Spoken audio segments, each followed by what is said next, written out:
welcome to this first Coding Secrets Ask Me Anything. A few weeks ago I posted a video asking you to put questions in the comments that you'd like me to try and answer, so here we go. I'm going to start with one from Aiden Lily. What game has been the most challenging to work on from a technical standpoint, and which game was the most fun? I think from a technical standpoint, Haven Call of the King was definitely the most challenging to work on. We had a PlayStation 2, we were targeting 60 frames a second for the game, and we had fractal landscapes, we had streaming with no load screens at all throughout the whole game. We had many different playstyles, from action platforming to spaceship combat to driving boats and planes and gliders and all kinds of stuff. We had systems which did time-based management of animations of enemies, so we could have up to 256 enemies on screen at once, and time-based rendered them all. This is all on a stock PlayStation 2, so I think Haven Call of the King was definitely the most challenging game from a technical standpoint that I've ever worked on. The most fun to work on, I think, was LEGO Dimensions, because basically anything I was a fan of, I could go and work on. So I could go on the set of Doctor Who. I met Doc Brown when we were doing the Back to the Future section. So just all the things I was a fan of growing up, I could get involved in. So that was a lot of fun. Second question is from the Viperi. I think I'm saying that right. How did the LEGO games come about, and how much freedom did you have developing them? Second part of the question is, are you still involved with them? The LEGO games came about, we were making actually a sequel to Haven Call of the King, that was the plan. Haven came out, it did not sell well at all, and so we had a team sat free and no project for them to immediately go on to. So at that time we were approached by LEGO to do a game based on their Knight's Kingdom LEGO property, and ordinarily we wouldn't have taken it because we judged at the time Knight's Kingdom wasn't a big property. But we were kind of needing a game for the team to go on to, so we agreed the game. We started work on that, and within a few weeks LEGO came back to us and said, hey, we've just done a deal with Lucas, so we've got permission to make a LEGO Star Wars game. What could that look like? And so that's how we got involved. And we had a lot of freedom in developing them. I think once we gained the trust of Lucas and LEGO, that we would treat the properties with love and care, I think they trusted us to push out. They pushed back occasionally.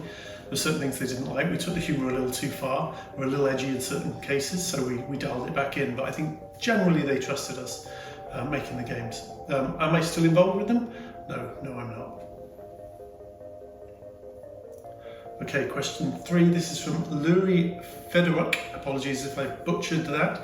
How did you debug code for fixing errors before you had a firmware software above the running code? I think this is referring to the older games we made on the Sega Genesis or Mega Drive systems, or the SNES, Super Nintendo. We had a development system plugged into the hardware that would then plug into a PC. And so what we would do is, for the Sega Genesis, you'd actually remove the 68,000 processor from the console and plug in this kind of stacked thing with the same pins on the bottom of the processor. You plug that in, and that would then have a data cable that would plug into the PC, and then you could debug it and do all that kind of stuff. So we had development hardware to allow with the debugging. Certain things where, if you left the game running overnight and you came in the morning and it had crashed, were a lot harder to debug, these kind of random things like that. But generally you could debug them kind of in much the same way as you can now, although without the complexity of the stuff you can do now. Yeah, okay, let's go on to the next one. This is from Jack Lazaro. Do you plan on establishing yourself as an independent developer of future video games anytime soon? The console choice doesn't matter to me. Well, Jack, yeah, I've just founded a new development studio called 1010 Games. If you go to my LinkedIn profile, you can see about that, and I'm very excited with the future of that. It's a whole new chapter for me, so we'll see how that goes.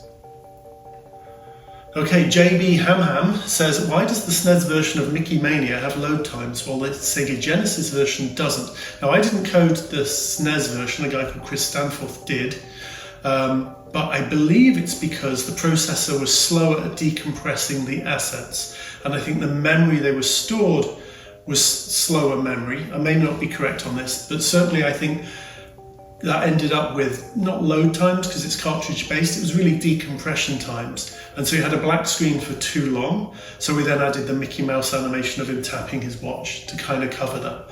Where on the Sega Genesis, the memory and the decompression just ran a lot faster. We didn't need that.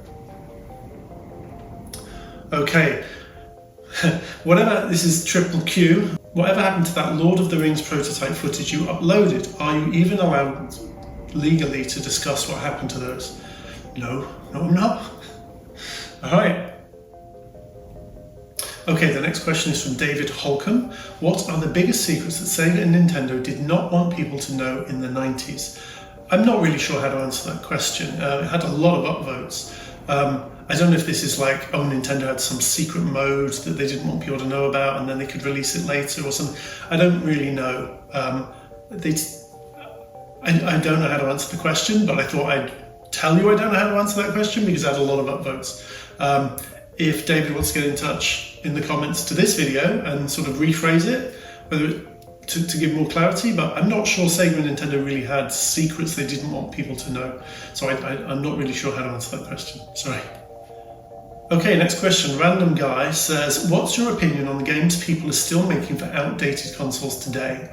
I think it's great. I loved programming for those consoles. I loved the fact they were a limited box of hardware that you couldn't mess with, you couldn't expand, it was just there, and you had to push the limits to get the best out of it. And I love that people are still doing that today. They're still surprising me. I keep an eye on the demos for these things, and just to see the stuff that hardware can do, and what games would be like had we known that back in the day, fascinates me. So I think it's great. People absolutely should still make games on these consoles. Okay. I think that's all the questions I've got time for in this section.